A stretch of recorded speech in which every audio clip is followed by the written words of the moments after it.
This week on What's Up? Triathlon Festival debuts at the Palm Islands. Dubai Derma 2014 drives medical tourism in the Emirate. We'll show you some highlights from the Abu Dhabi Desert Challenge. And Roy Big Country Nelson knocks out Antonio Minotauro Nogueira in UFC Fight Night Abu Dhabi. Hi, I'm Rachel Pether. All these and more coming up in this episode of What's Up?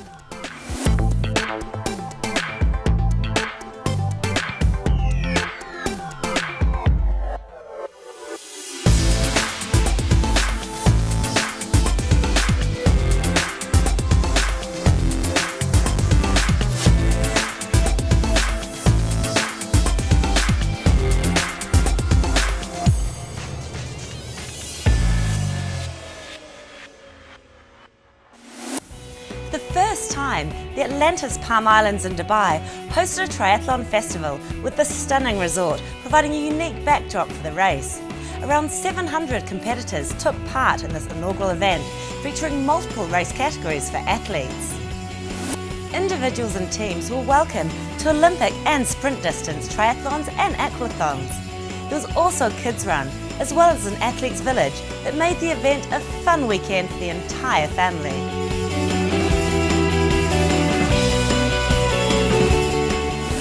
Race director Paul Venn of Race Middle East talked about the success of the Triathlon Festival.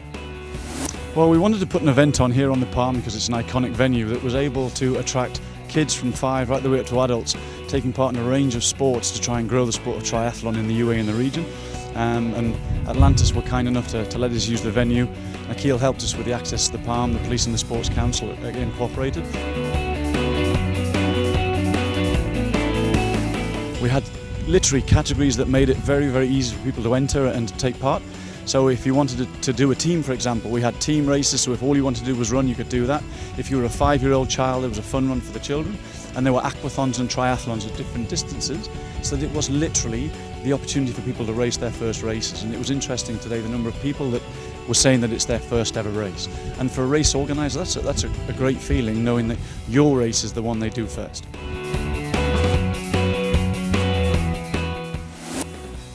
Here are some highlights of the race.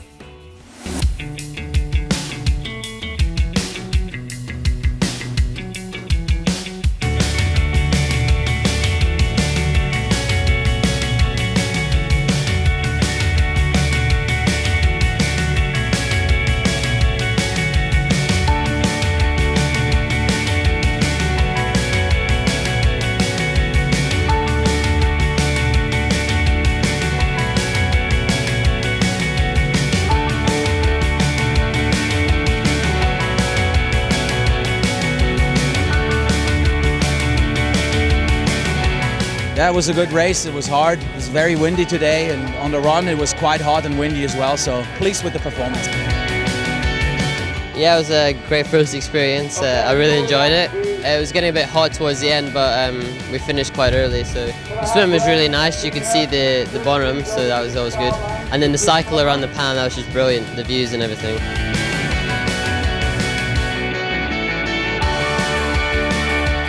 It was a fantastic race, first time here in Atlanta, so we're really privileged to have it here. Probably the hardest part was maybe the run at the end. Temperature picked up a bit and running into a headwind, so it was a bit of a struggle towards the end, but it was good, it was excellent.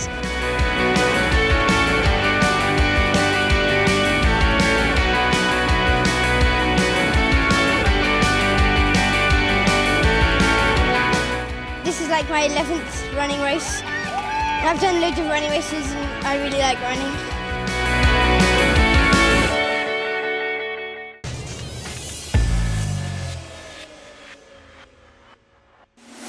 In health news, the Dubai Diabetes Centre, a specialised multidisciplinary diabetes care and management centre of Dubai Health Authority, recently trained school nurses from the Dubai Education Zone on diabetes management and care.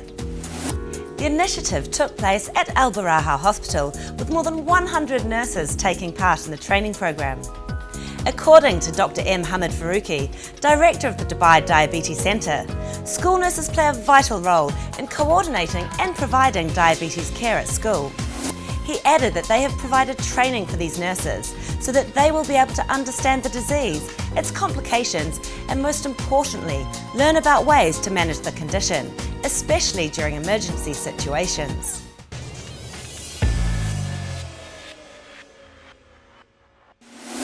Access to services offered by the Dubai Health Authority has been made easier. The DHA have relaunched their website to be smartphone compatible.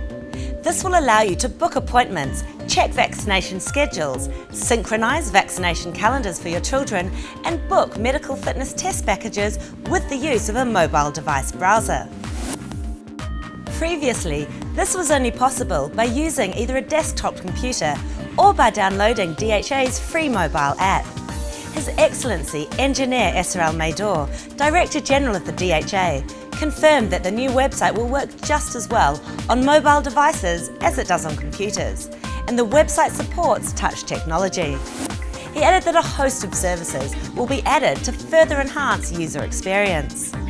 The development is in line with Dubai's Smart Government Initiative that encourages all government entities to provide the latest IT services to the public.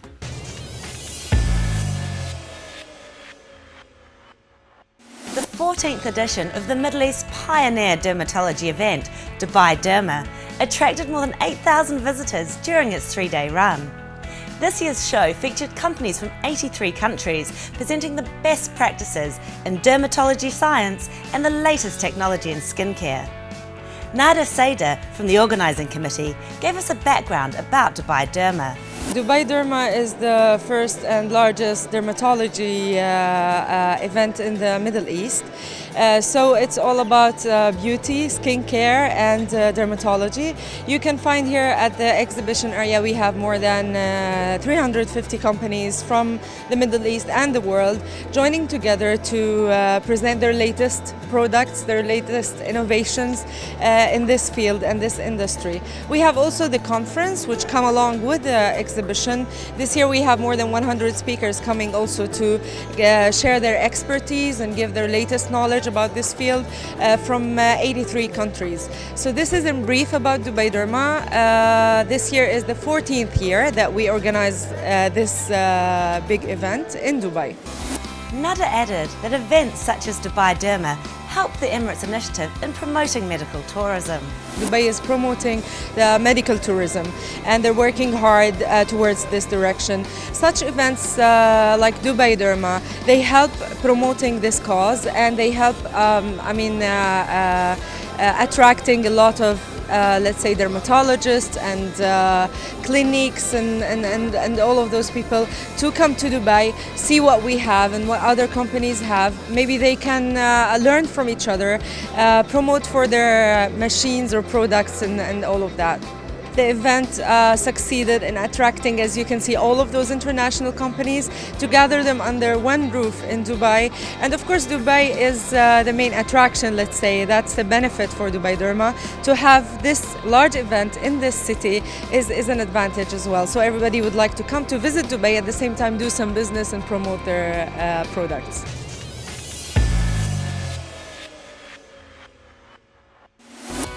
Dubai Derma showcased various beauty and skincare treatments. Our reporter Firas dropped by to see what was in store for the visitors.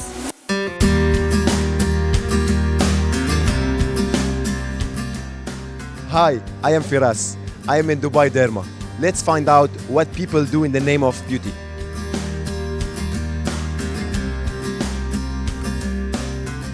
Everyone wants to look beautiful, young, healthy. So from within and from the outside. So my products focused on growing with the healthy look, mainly concentrated on the anti-aging and the aesthetic field. Is there a minimum age to do these services? Ethically speaking, we cannot do any kind of aesthetic procedure before 18 years old. Nowadays, I really recommend every girl or a lady or a man to start with these treatments on an early age. The younger, the better. When I mean younger, it means in 20s and 30s. Hi, Rima. Hello. Rima, what service do you offer? We are into the dermocosmeceutical skin products. Rima, what makes client undergo these procedures? Well, obviously they identify a condition they want to rectify and it's bothering them. But there are a lot of people who just want rejuvenation, to just have the skin glow and be free of wrinkles. Hi, Thomas. Hi. So the technology consists in applying probes on the skin in order to improve skin rejuvenation. With how many months or weeks or years it can give a good result? In the case of our research, for example, we perform the skincare 3 times a week during 8 weeks.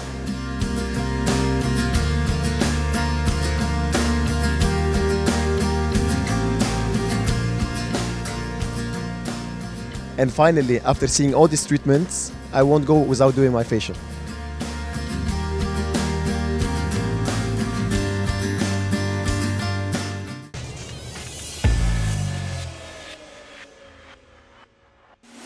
Thanks for us. Now don't change that channel, because when we come back, we'll show you some highlights from the Abu Dhabi Desert Challenge.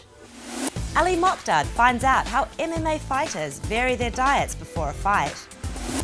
And if you missed the UFC Fight Night Abu Dhabi last week, we'll give you a recap of what went down. All these when we come back.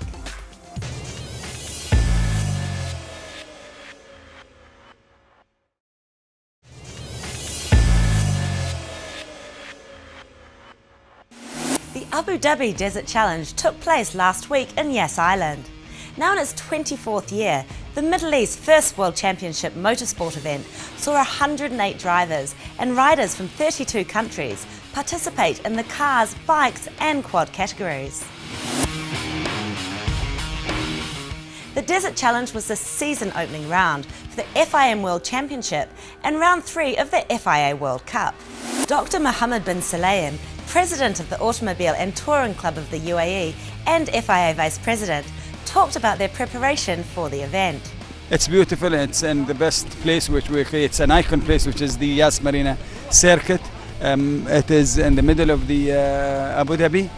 You know, it's a long event, and people, I always say, don't underestimate the Abu Dhabi Desert Challenge, because I always say maybe 300 kilometers of Abu Dhabi equal in the fatigue and the challenge of maybe 600 in Dakar.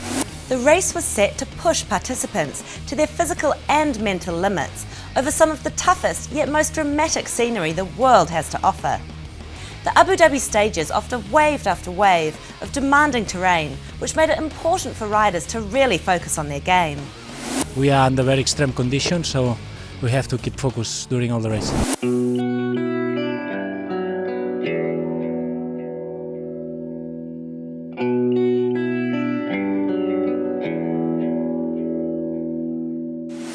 On the second day of the challenge, an unfortunate accident took place, with motorbike rally racer Cameron Waugh crashing midway through the rally. The British rider was found by fellow rider Jacob Przygonski, who resuscitated Waugh and also set off a satellite alarm to call for help. He crashed in front of me. I stopped and he wasn't so good. And we were waiting, I was waiting with him for the helicopter. And I made first aid and trying to help him, and I don't know, the guys from medical took him to the helicopter and that's it. Waugh was airlifted by a helicopter 13 minutes after the alarm to Mafraq Hospital. He was, however, pronounced dead due to head injuries. Waugh was due to be awarded the Masters Series prize after winning the bikes class for over 40s. This was the first fatality involving a competitor at the Desert Challenge. Bin Sulayem extended his condolences on behalf of the organising committee. It is very sad, and you see, whatever you do as an organisation, the control is not in your hand, it's still in the driver's. The steering is in his hand, not ours. He was a friend, he's from our club and he's a member, and he's experienced, but again, I'll just give my condolences to his family and to the family of motorsport in general. The Desert Challenge continued onto its final stages. During the awarding, Sheikh Zayed bin Hamdan was present to award the trophies to the overall winners. Here are some of the highlights.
MMA fans in the UAE were given a treat with UFC Fight Night 39 taking place at the capital last weekend.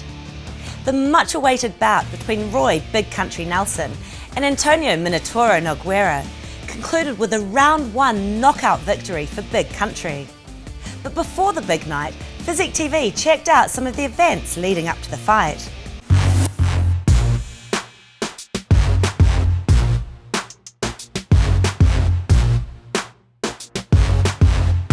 I'm here with Big Country, who's not looking so big. Roy, tell me, you've lost a lot of weight in the last year or so. Are we set to see you in light heavyweight soon? No, I think it's just black swimming. Tell us a little bit about what to expect at the Do Arena and Yas Island on April 11th when you're set to face your opponent, Minotauro Nogueira. You know what? We're gonna both go out there and just give 100%. We're gonna give 100% of our heart, and it's basically gonna be two lions just going at it. How are you, sir? I'm doing well. Very appreciate. We have a lot of fans here in Dubai Mall. And come back to UAE and see it. The next UFC, April 11th. So invite everyone. We're gonna have a big war over there. Me and Mick Nelson, we ready to make a big fight for you.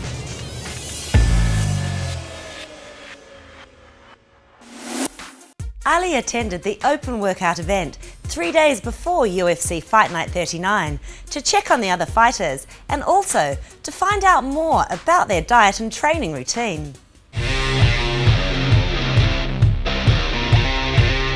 Hello, Ali Mokdad here on the Corniche in Abu Dhabi, and right behind me is the open workouts for UFC Fight Night 39. Let's go check out the fighters and see what they're up to.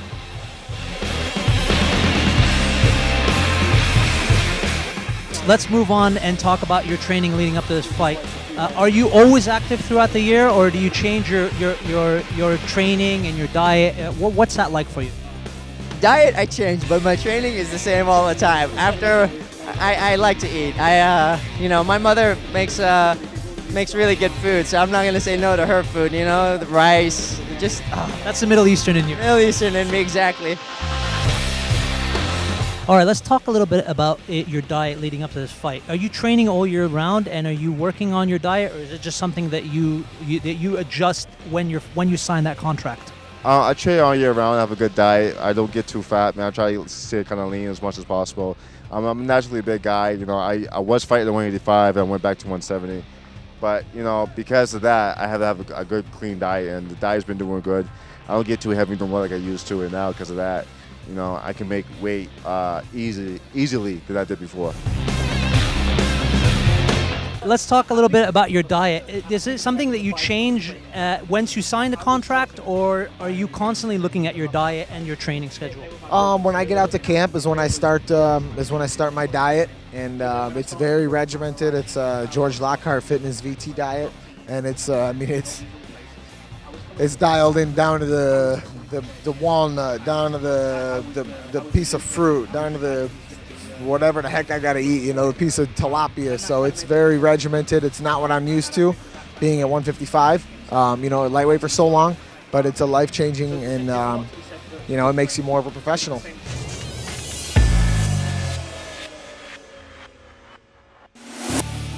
To give us more insight on what took place at UFC Fight Night in Abu Dhabi, with me is our MMA correspondent, Rio Altai. Hi Rio, thanks so much for joining us today. Hi Rachel, thanks for having me. Now, from going to the main fight itself, from the start you were rooting for Nogueira, and Ali was rooting for Big Country. Why were you supporting Nogueira? Well, first of all, there are two fighters, so I had to support one of them. But it's for the history. Big Nog is the only fighter ever in UFC history and Pride history to win both titles, the UFC title and the Pride title. No other fighter till now has done it. Nobody will be able to do it because Pride is no longer. Now, with that being said, Nogueira has a good grappling techniques. He has good striking techniques. I think the only way he would have beat Big Country is if the fight has gone the distance for 5 rounds by points, because Big Country is hard to beat him with the grappling on the floor, and it's hard to knock him out as well. So you were there with Ali during the fight. How did Nelson win? Well, when they first came in, they both were checking each other, how are they moving, that kind of thing. You can tell a little bit, I thought Nogueira was a little bit heavier on his feet. don't forget, Big Country had lost this weight, lost his tummy. He was lighter on his feet. When they moved around about maybe 40 seconds, he got him on the first knockout. He hit the canvas, stood up, but he was still wobbly. And I don't think he even recovered afterwards. He tried to take the fight to the floor, which is so he can recover. Because that's what fighters do. You get hit, you kind of hold on to the other person, but Big Country didn't allow him to do that. He backed up, moved around. When he got close to him, actually 90 seconds before the end of the round, he lowered his hand. He actually gave Nogueira a free shot. Nogueira did not take advantage of it, barely touched his face. Wound up, turned around, great cross to his face. Didn't even wait for Big Nog to hit the floor. He raised his hand victorious. And usually, fighters, you hit them once, they follow up their opponent and they start pounding them. But he didn't do that. He hit him the one hit. As he was hitting the floor, he raised his hand looking at the crowd. When he did that, he didn't notice that Big Nog, even his head ricocheted from the floor, hit the canvas and went up. But it was a clean, clear fight. I think, honestly, it might have sent Big Nog to retirement. Wow. Well, we've actually got some footage now of Big Country in the post-fight interview, so let's take a look. No, I thought it was a little bit shorter than I thought it was going to be. Big Nog is like, you can't just jump right on him. Like, if you watch, like, I think I was probably the only one that actually finished him, like stopped him cold versus like everybody else type TKO type style. And I tried to do the TKO, but he recovers, pretty fast. He knows where he's at, even when he's kind of out. So the only way I knew was either, got to put him out, either by choking him or knock him out. So from that clip, it was clear that even Big Country didn't expect the fight to be so short. Do you think that Nogueira was out of shape? I think he was out of shape, but there's the fighting years and the actual years. The fighting years on Nogueira, he had more fight than Big Country. He's been fighting for a long time. Eventually takes a toll on you. If you remember, I did say that his footage was off, at the beginning. So yes, I think it might have sent him to retirement. But I keep on saying, I tell every fighter, even when I finished fighting, I've always had it in me to do one more fight. And sure enough, I went back to do one more fight. So I think he doesn't want to leave on a losing streak. He's going to want to come back. But I would always tell fighters, go to retirement, save a face, keep the legacy out, memorized in people's heads. So what's your thoughts then? We'll see one more fight out of him, or that will be it? Look, if you look at the history of George Foreman, Muhammad Ali, Rio Altai, everyone that fought, there's always one more time. You would like to have one more time. He never lost 2 fights in a row. So now he lost 2 fights in a row. So maybe he wants to come back just to do it. So I think there'll be one more fight before he retires. One more. So with the success of UFC Fight Night in Abu Dhabi, it's clear to me that MMA is really gaining in popularity in the region. Now, you're obviously the host of an MMA show right here on Physique TV. Why don't you invite everyone to watch? Yes, actually, on our show, MMA All Out, with the beautiful Joey Becker and Ali Mogdad, we are the pioneer of bringing such a show. This is the fastest sport in the world, actually. And for us to be introducing a show like this to everyone, for you guys to join us all over the Middle East, actually, it makes us bring you something that nobody else can. So I invite you to watch, I invite everyone to watch. We'll give you the psyche of the fighters, the physical aspects, the mental aspects of everything. And even for the people that have never watched MMA show, we will introduce to you the terminology, the way, how to win, how to lose, why is this a problem, and just join us. Wonderful. Well, thank you so much for joining us today. Thank you so much for having me.